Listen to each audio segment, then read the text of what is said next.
What's going on, everybody? So today we're going to do a rotator cuff release, okay? So your rotator cuff is responsible for your rotator muscles, okay? Anything that does internal and external rotation of the shoulder. Specifically, okay, the rotator cuff muscle group is located right in the back of the shoulder. Okay, when we're doing our lats, okay, I do talk about getting on the back of that rotator cuff muscle group because it is pretty sensitive. But today we're going to use the lacrosse ball or the release ball, whatever you want to call it. You could use a baseball or anything that's a hard ball. There's different versions. If you have any questions, please feel free to ask me. This one can be done against a wall, and I almost prefer it against a wall, but as you can imagine, when I'm laying down, it's the same thing, except, you know, I'm horizontal instead of vertical. What we're gonna do is we're gonna place the ball right there. We're gonna place it right in the back of the shoulder, okay? It is kind of a very difficult spot to get to the first time.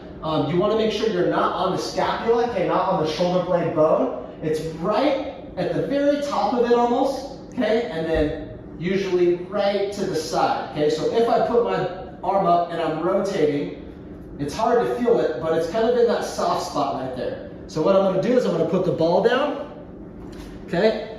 I'm gonna get on the back of my shoulder, and I'm not putting a lot of pressure, okay? You do not wanna start off laying your whole body weight into it. I might even stabilize myself with this other arm, just so I'm, regulating how much I'm pushing up and down right here. Okay, this other arm's gonna be completely loose, and right away I know where it is, so I'm feeling it, okay? It's right on the back of my shoulder. I can bring my arm in here. I'm supporting myself a little bit with this leg too, and I'm just gonna take big, deep breaths.